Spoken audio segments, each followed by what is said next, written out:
What's up everyone, welcome to a new SmugStick video. Today I'm going to be dissecting the Sparking Zero trailer, Goku vs Vegeta Rivals. There is a lot of really interesting stuff as we go through it. We see panels of every character filling in. Obviously, we're gonna continue to fill them out as we get new character reveals. Moving on to the title of the game, Sparking Zero, with Goku and Vegeta's rivalry shown through it. Right here, we get a shot of the Dragon Fist, so we already know that technique is in the game. In fact, the Dragon Fist was one of the only rush attacks that you could use in the old Tenkaichi games against giant characters, and this will become relevant as we move on through the trailer. We start off with a shot of the wasteland where Goku and Vegeta fought, and already here we can see that Goku's hair is flowing in the wind just like the manga and the anime. So they're really trying to stay faithful, and one thing through the trailer that we see is how the hair moves and really reacts to the way you move. I also want to point out how beautiful the stages are. In the background you can see the bones in the wasteland all the way down there, and it really makes you feel kind of small with how big the terrain is, and I kind of like that in the Dragon Ball game. Knowing just how large the spaces can be and you can fly everywhere, lose each other, that kind of thing makes it really expansive to me. Same here with Scouter Vegeta, both of them look amazing. Rivals to the end, Goku and Vegeta. And honestly, I think the purpose of this trailer more than anything is to show off the different eras of the characters we're gonna have. Because this trailer, along with the game's website, has confirmed that we're going to get beginning Z Goku and Vegeta, mid Goku and Vegeta, end of Z Goku and Vegeta, as well as Dragon Ball Super Goku and Vegeta. Something interesting about this combo chain is that it's pretty much one-to-one something you can do in Tenkaichi. Twitter user Red Keyblast was able to recreate it one-to-one. So it looks like a lot of the mechanics are staying really faithful, and that was one of the biggest questions I had about Tenkaichi 4 Sparking Zero. But as they mentioned in the panel before the trailer, they're really trying to treat this as looking back at what Tenkaichi 3 did and really evolving upon it. So despite how different it looks, it really is just the sequel. Something funny here that people have pointed out is the fact that there's some glitches in the trailer. There was some clipping before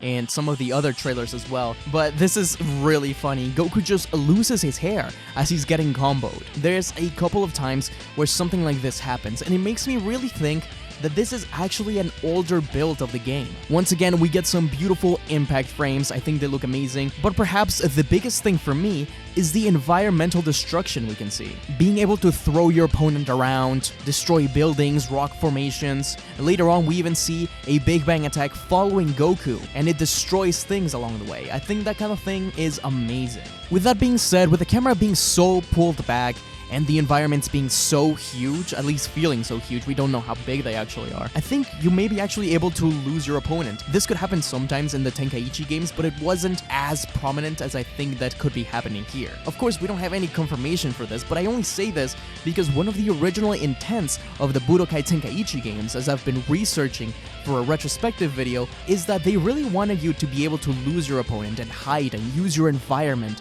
for your advantage. With Tenkaichi, you use the environment to your advantage. If there's rocks or something in the way, you want to throw your opponent into these rocks and destroy them. And if you know the stages very well, there's actually items and power-ups, extra energy, extra health inside these environments. You're actually encouraged to basically run amok and create some mayhem and just destroy the entire stage. Couple that with the fact that it's the same director as the previous Tenkaichi games, it makes me think that perhaps they're bringing some of those ideas back. We can see here Goku using the Kaioken, and it's not exactly clear if it's a transformation or if it's just a temporary power-up like the old Tenkaichi games. I think it's probably just a temporary power-up, especially because it doesn't show up in the end screen alongside the Super Saiyan Gokus and stuff like that. People have also pointed out that the Kaioken that Goku says here is that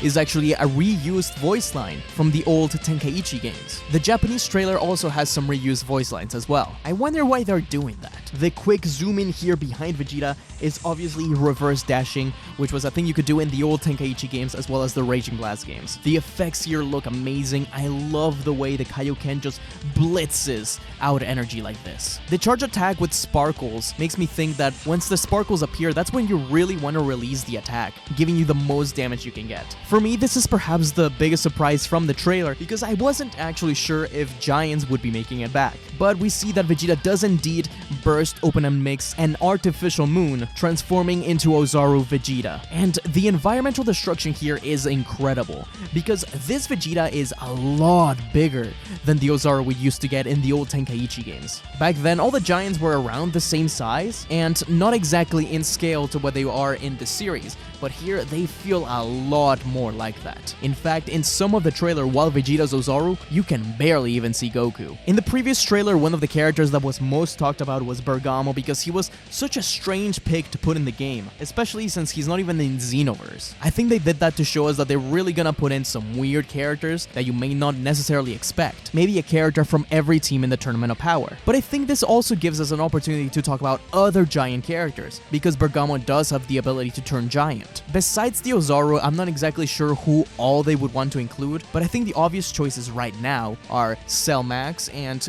Giant Piccolo. I do think probably the other Saiyans like Nappa and Raditz will likely get Ozaru, because I feel like those characters are pretty easy to make once you make one already, and I'll talk more about this later, but depending on how many movie characters we get, I think Hirudegarn and First Form Janemba are likely to also make it in as giant characters. We see Ozaru Vegeta here uses an attack taken straight from Tenkaichi 3, the Cho Macau Barrage, or however you pronounce that. From here, we move on to the next section of the rivalry, aka the mid section. That's right, Goku Mid is back. They're sticking with the idea that Goku during this era has a different Super Saiyan style than he does later on. Much fluffier, if you will. When we see behind Vegeta, the sky is also much darker. Maybe it's Planet Namek about to be destroyed.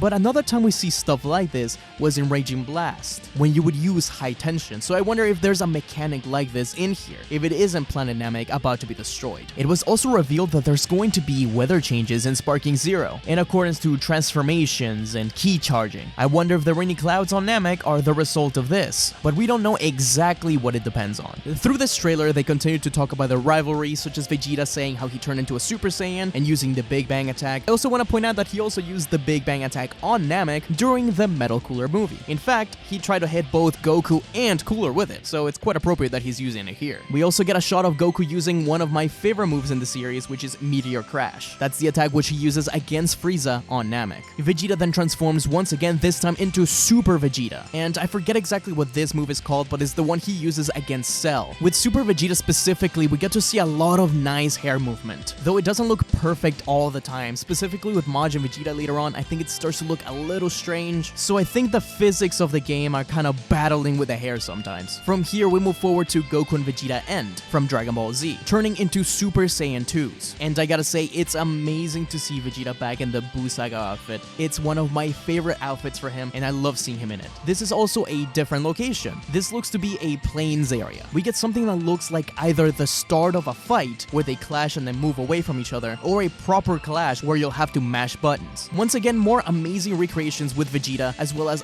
crazy cool black and white impact frames. But another thing that people have pointed out is that once again, Goku loses his hair. This time, Super Saiyan 2 Goku's hair falls back behind him before he gets struck by the attacks. We see Goku transforming into Super Saiyan 3, and this shot is pretty much straight taken from the Dragon Ball Super anime. This shot of Goku right here actually reminds me a lot more of Dragon Ball Z Kakarot, where the characters look nice, but a lot of times they looked a little too skinny, a little misshapen maybe. Super Saiyan 3 Goku in particular looks a lot like this. We move on to Majin Vegeta, another awesome character that I love having in every game. He's definitely one of the most fun ones to play as every single time. Doesn't look like he's going to be a transformation or anything like that, as unlike the other transformations, we don't see him becoming Majin Vegeta. There's some really cool black and white particle effects coming from Goku as he fires the Kamehameha, but here's what I was talking about when it comes to Majin Vegeta's hair. It looks really strange, like I don't think it should move like this. It's not the biggest deal in the world, and I do think this is an earlier build of the game where a lot of this is gonna get fixed, but it's just worth pointing out that the hair looks a little strange. Finally, we move on to Dragon Ball Super. Starting off with Super Saiyan God Vegeta, this is taken straight from Shintani, straight from Dragon Ball Super Broly. It's very obvious with the difference in color and the way they look, that the Dragon Ball Super version of the characters are based on the Shintani sheets. And the transformation looks amazing for both of them. I really love how Goku's gi looks a little baggy on him when he's in Super Saiyan God, since we know he's skinnier in that form. And this time, it's a different location. In fact, it's the Archipelago. This location has been in many Dragon Ball games. Looks like they're also trying to recreate some of these older stages, pretty much one-to-one updated, since there was even a little plane parked there last time we were in this stage, in Budokai Tenkaichi 3. Here's the shot I was talking about when it comes to a proper clash. With the way the camera goes around the players, this is where you're gonna be mashing your buttons. We move on to the scene I was talking about earlier, where Vegeta fires blasts that follow Goku and destroy parts of the environment, like the plane I was mentioning earlier. Vegeta then goes on to attack Goku, but Goku uses the God Bind to stop the super attack. We really get to see how faithful these recreations of super attacks are to the movie. We move on to transforming into Super Saiyan Blue. We have seen Goku's transformation here before, but we see a more complete version of it now, with him closing his eyes and opening them again, but we don't get actual gameplay of these two forms. We do, however, get some shots of the other ones. For example, base beginning Goku and Vegeta here, Goku is seemingly using the Genki Dama, the Spirit Bomb, while Vegeta's looks very similar to an old attack he had in the Tenkaichi games. The Saiyans are a true warrior race! Don't underestimate us! How about we get a like for the Saiyans being a true warrior race that should not be underestimated? It does look like a lot of these are recreations of what we would see in the older games. Of course, this is partly due to the fact that they are drawing from the same source material, but it does feel like they're trying to show us that this is a Tenkaichi game, a sequel to Tenkaichi 3. Finally, we get one more transformation for Goku. Like with the other Kaioken, it's going to be a power-up, but this looks to be maybe a super attack, but it's clearly alluding to the next form, Ultra Instincts, because it's the Spirit Bomb he uses against Jiren in the Tournament of Power. But that's pretty much it, until we get to this screen, where characters start to fill out, and we see that it's divided into different sections. There seems to be over 165 characters, which is a little more than Tenkaichi 3 had. However, this is counting transformations. And no, this is definitely not going to actually be the character select screen. I've seen some people say that, and I think you're being silly if you think that. This is just showing us who all is going to make it in. Beginning with the top, it seems to be like early Dragon Ball. For example, we have Yamcha and Tien. Right next to Tien, I'm gonna predict Chaozu, and maybe Kid Goku and Master Roshi are there as well. We move on to the Saiyan Saga, which is more in the middle, and this is where we begin to make some sense of things. Vegeta is right next to his Great Ape, his transformation, and Goku right under him. The Frieza Saga right now surprisingly only has the one character, which is Frieza himself. However, the official Sparking Zero website calls this Frieza Super Frieza. I think they're using it more as an illustration that Frieza is indeed in the game, because if you see, he's surrounded by 4 panels, one for first form, second form, third form, and full power. I do think there's going to have to be a second Frieza that represents Dragon Ball Super, probably down below somewhere, and he'll probably have First Form, Final Form, and Golden. We then move on to the Cell Saga, with Cell in the middle surrounded by a few panels, which I predict to be First Form, Second Form, Perfect Form, and then a Cell Junior probably, with Super Perfect Cell being in the middle. Android 18 is over there. Surely she's going to be surrounded by 17 and 16. Mid Goku is up there as well, and some people are saying that, oh, Kaioken must be a transformation because of Goku here,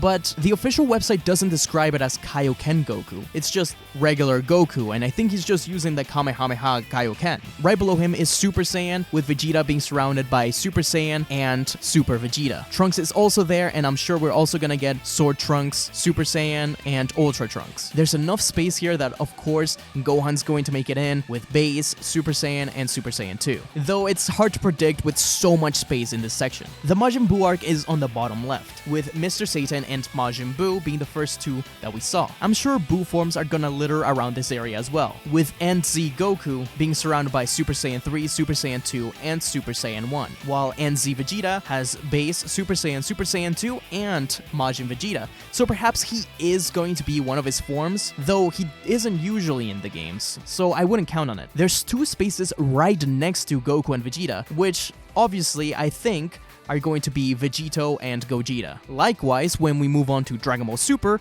there's 2 spaces between Goku and Vegeta for DBS Vegito and DBS Gogeta. Super Goku has Super Saiyan God, and Super Saiyan Blue, with Vegeta having the exact same. However, with the way they're positioned, I do think it's obvious that we're going to get Ultra Instinct Goku and probably Evolution Vegeta. I do want to point out that Kaioken Super Saiyan Blue Goku is not on the screen, so maybe he is in fact not a transformation. As we move on through Dragon Ball Super, we also have 17 Jiren, Super Saiyan DBS Trunks, Bergamo, and both Wrath Broly and Super Saiyan Broly. Thanks to this revelation and the website, it's more than likely that you're just not going to be able to go into any form you want, and it's gonna completely depend on the era of the character you choose, just like before. It's a little disappointing because it means we're not going to be able to go from base Goku to Super Saiyan 3 Goku and then Super Saiyan Blue, for example. But I do think it would have been a little hard to manage. So if this is what it takes for Tenkaichi 4, then I'll take it. With the sheer amount of characters they're going to have to add from Dragon Ball Super, I do think a lot of cuts are gonna be made.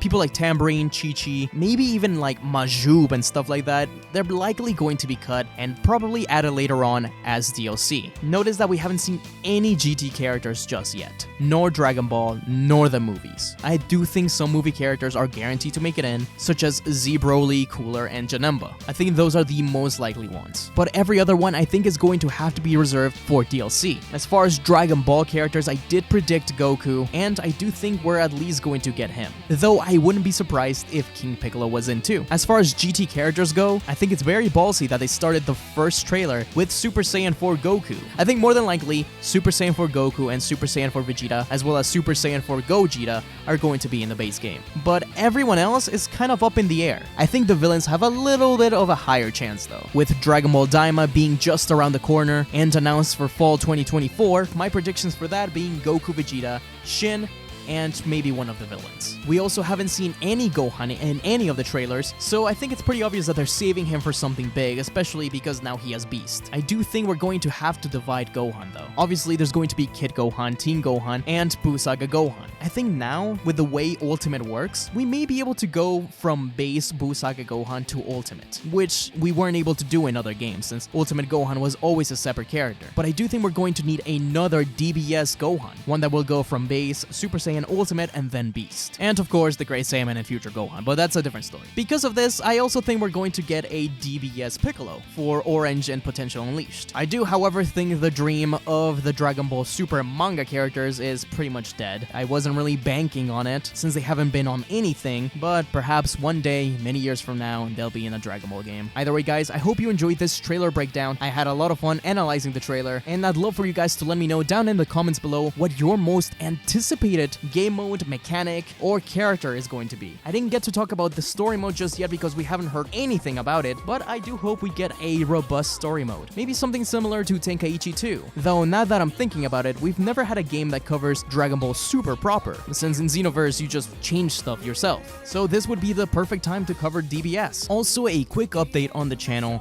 There's been some problems with the AdSense account or whatever, but monetization is a little weird right now. So if you'd like to see some videos early, as well as support the channel, be sure to check out the Patreon in the description below. Hopefully this doesn't last too long, but we power through it, we do what we can. We roll with the punches, I'm sure somebody in the Dragon Ball cast would say to me. But remember, all the videos on Patreon eventually come over here. Speaking of which, a huge thank you to the patrons of the channel, shown on screen now. Anyways guys, I hope you enjoyed that video. Be sure to be on the lookout for my Dragon Ball Daima trailer breakdown, and until we meet again, see you on the next video.